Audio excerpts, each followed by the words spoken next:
हैदराबाद की नवाब की ऑपरेशन पोलो के बाद सत्ता खत्म हुई। नवाब के एक बहुत बड़े सरदार थे जिनका एक म्यूजियम भी हम देखते हैं, सालार जंग। तो सालार जंग साहब की एक सालार जंग स्टेट हुआ करती थी। कुछ संपत्तियां हैदराबाद के नवाब की और नवाब के मामलेदार, तालुकादार और नवाब के समकक्ष लोगों की भारत सरकार द्वारा जब्त कर ली गई। हिंदुस्तान की आवाम के पास ये सारी संपत्ति होनी चाहिए आज़ादी के बाद, ये हिंदुस्तान का कानून कहता है। नवाब मीर यूसुफ अली खान और सालार जंग थर्ड, ये हैदराबाद स्टेट के दीवान थे, प्राइम मिनिस्टर थे। 2 मार्च 1949 को उनकी डेथ हो गई। जब नवाब साहब का इंतकाल हुआ, नवाब साहब पैगंबरवासी हो गए, तो उनका कोई भी वारिस नहीं था। उन्होंने कोई अपना मृत्यु पत्र नहीं किया था, उनका कोई कायदेशीर वारिस नहीं था। तो उनके कई रिश्तेदारों ने उनकी प्रॉपर्टी पे हक जमाना शुरू कर दिया। हैदराबाद संस्थान स्टेट भारत में आया, जागीर निर्मूलन एक्ट आया। उस जागीर निर्मूलन एक्ट में सालार जंग का भी नाम है। तो यह ज़मीन किसी की प्राइवेट प्रॉपर्टी नहीं है। 1958 को आंध्र प्रदेश के एक कोर्ट में सालार जंग के वारिसों में, जो खुद को वारिस कहते हैं, उनमें एक केस हुई। 20 में सैयद आलमदार हुसैन नजफी को एक सर्टिफिकेट कोर्ट द्वारा इशू किया गया और उसमें स्पेसिफिकली कोर्ट ने लिखा कि ये नवाब साहब के वारिस हो सकते हैं, उनके प्रॉपर्टी के मालिक नहीं। और ये डॉक्यूमेंट जो है वो ज़मीन की अंतिम मालिकी का सर्टिफिकेशन नहीं हो सकता। पर मैं इस प्रॉपर्टी का वारिस हूं, ये झूठ बताकर नांदेड़ के मतीन अहमद के नाम से उन्होंने एक जनरल पावर ऑफ अटर्नी करके दी। एक special power of attorney Malegaon के ए कंसल्टेंसी के पार्टनर अकील शेख, मोहम्मद शफी और अजित उत्तमराव पवार, इन लोगों ने छत्रपति संभाजीनगर में ये जो प्रॉपर्टी है, इसकी पावर ऑफ अटर्नी मालेगांव के अंदर रजिस्टर्ड की गई। मालजीपुरा बशीरगंज की सैकड़ों एकड़ जमीन है, इसमें इलीगली घुसने का, ये जमीनें हड़पने का ये प्रयास है। और इन पेपर्स के लिए मालेगांव की ए कंसल्टेंसी की भूमिका काफी महत्वपूर्ण रही है। ए कंसल्टेंसी के मालिक सैयद आलमदार हुसैन नजफी को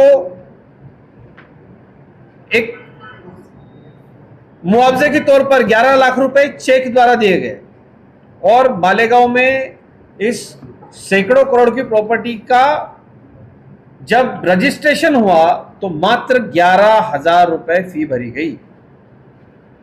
तो सालार जंग की स्टेट हजारों करोड़ की है, प्राइवेट लैंड्स है, ये सारी भारत सरकार की संपत्ति है, जो अचल संपत्ति है। और वर्तमान में छत्रपति संभाजीनगर, महाराष्ट्र, हैदराबाद के आसपास, तेलंगाना, कर्नाटका के परिसर में संपत्तियां है। पर इस संपूर्ण प्रकरण में एक बहुत बड़ा घोटाला, ये जो रजिस्ट्रेशन हुआ उसका है।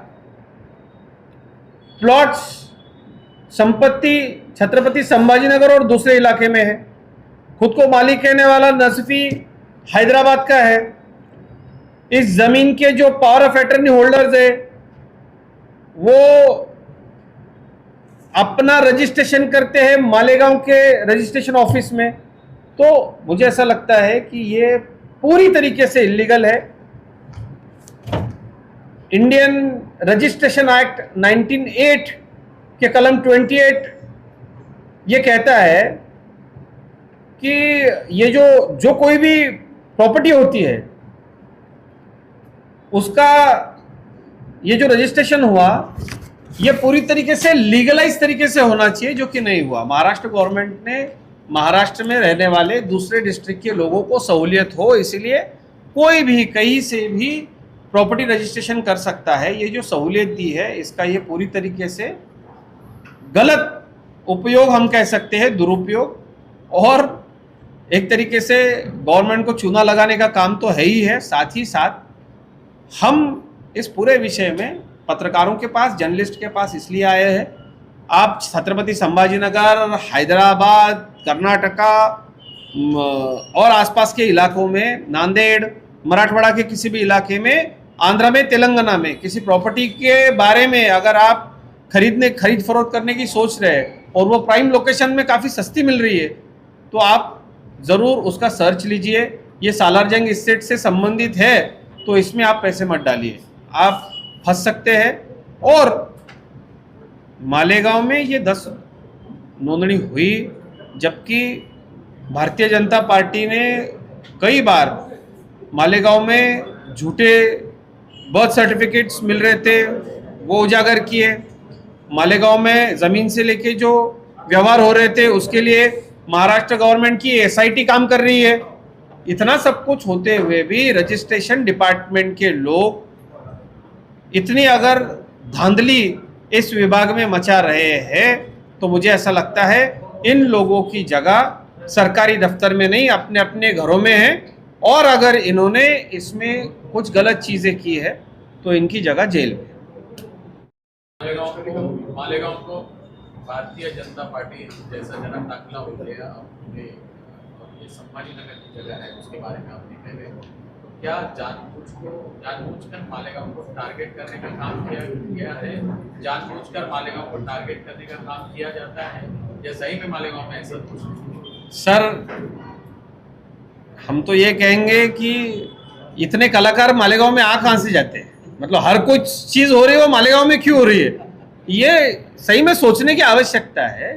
ये देखिए, मैं आपको एक बात बता रहा हूँ कि अवैध तरीके से बांग्लादेशी आ जाएंगे, अवैध तरीके से कोई भी इस देश में प्रवेश कर लेगा, उसको कहीं से डॉक्यूमेंट्स मिल जाएंगे, उसकी लिंक मालेगांव से जुड़ेगी। उनको बर्थ सर्टिफिकेट्स इशू कराने हैं वो मालेगांव से आसानी से मिल जाएंगे।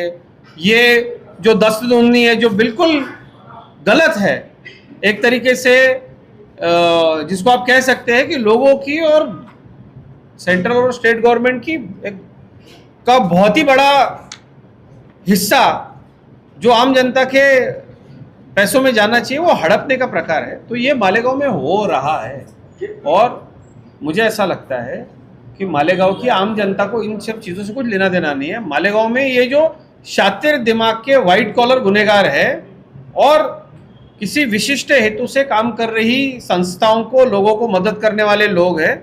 मुझे ऐसा लगता है, मैं स्पष्ट रूप से नाम लेकर के कहना चाहूँगा, मालेगांव शहर के जो मुस्लिम विद्वान हैं, मालेगांव शहर के जो मुस्लिम पत्रकार हैं, मालेगांव शहर के जो मुस्लिम स्कॉलर है, मालेगांव शहर के जो मुस्लिम यूथ लीडर है, मालेगांव शहर की मुस्लिम मेरी महिला भगिनी लीडर्स है, जो हिंदुस्तान के बराबर के मालिक है, इस हिंदुस्तान के बराबर के दर्जे के शहरी है, वो ये सोचे कि इन कुछ खराब लोगों की वजह से, क्रिमिनल माइंडेड लोगों की वजह से कौम का, मालेगांव का, हमारे दक्खन का, नासिक डिस्ट्रिक्ट का नाम भी तो खराब होता है। हमें इस चीज़ की खुशी तो नहीं है, पर ये हो रहा है। अगर हो रहा है तो इसकी जानकारी लेना सरकार के लिए बहुत ज़रूरी है और जब सरकार जानकारी लेगी, उसमें समितियां स्थापित करेगी तो लोगों को अरेस्ट होगा।